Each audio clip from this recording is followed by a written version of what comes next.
MLA का माने 28 में 18 बचेगा और 5 में 2 सीट उड़ जाएगा, 3 बचेगा। आदिवासी मात्र 26% और गैर आदिवासी 74%। तो बाहरी जनसंख्या इतना ज़्यादा आ गया, उन्होंने बाहरी आबादी को नहीं रोका, जिसके चलते आदिवासी का जो है आपको एमएलए एमपी का सीट घट रहा है।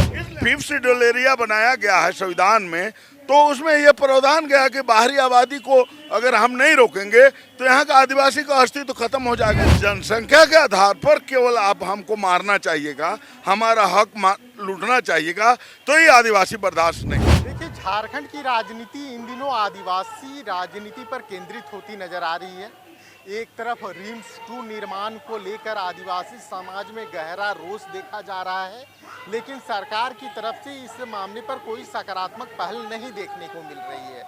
दूसरी तरफ परिसीमन को लेकर भी आदिवासी समाज में एक डर का माहौल नज़र आ रहा है, क्योंकि अगर परिसीमन अपनी मूल रूप से होता है तो यह आशंका है कि जो आदिवासी आरक्षित सीटें हैं या जो एसटी आरक्षित सीटें हैं वो कम होने की चांसेस हैं। हमारे साथ पूर्व मंत्री देव कुमार धान हैं, हम उनसे बात करके समझने की कोशिश करते हैं। तथा परिसीमन के लिए आप लोग लगातार विरोध कर रहे हैं, आखिर आदिवासी समाज परिसीमन का विरोध क्यों कर रहा है?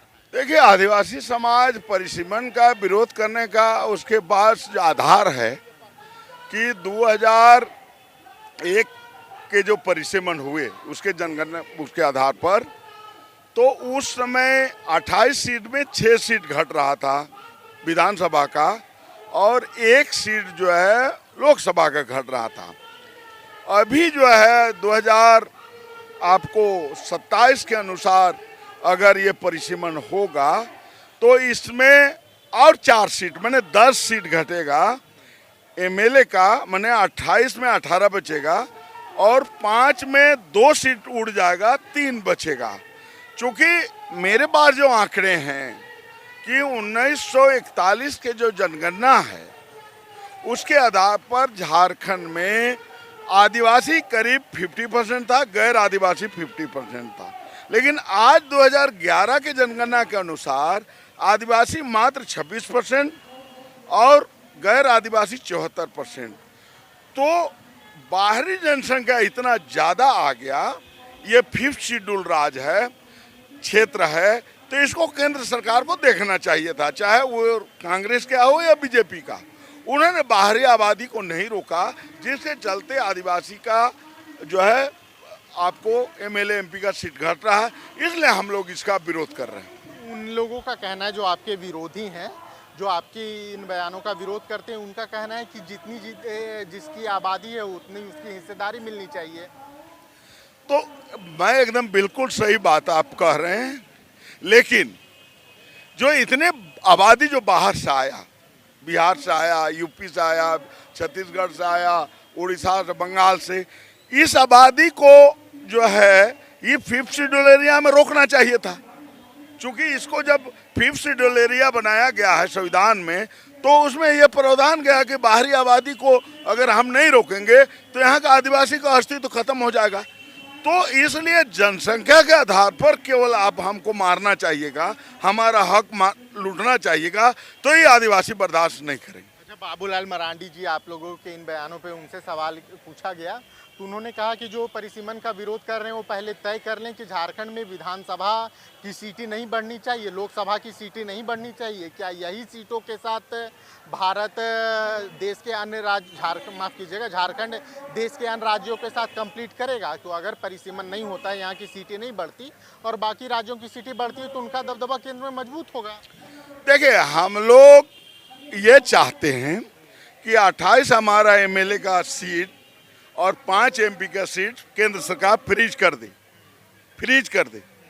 और अगर केंद्र सरकार बढ़ाना चाहती है तो सीट बढ़ाए। तो हमको अगर 50% बढ़ाना चाह रही है तो हमारा जो है लोकसभा का सीट हमारा 5 है तो उसको 8 कर दे, 28 है, 14 28 दूना 42 कर दे।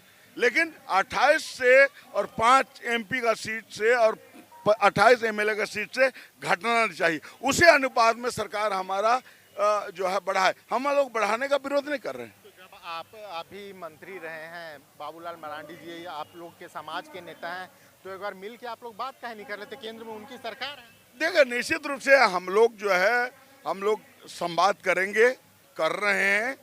हम लोग समाज को एकजुट कर रहे हैं, मुद्दे को जो है हम लोग ये बता रहे हैं, और निश्चित रूप से हम लोग हर लोगों से संवाद करेंगे, विपक्ष हो, पक्ष हो, केंद्र का पक्ष हो, विपक्ष हो, हम लोग सारे से, और हम लोग अपनी स्थिति को बनाएंगे। चूंकि आप जानते हैं कि जैसे रांची या जमशेदपुर, ये सब जो है क्षेत्र जो है आपको शेड्यूल एरिया है, लेकिन आप नगर निगम को आप शेड्यूल कर दिए, तो ये तो गलत हो रहा है ना।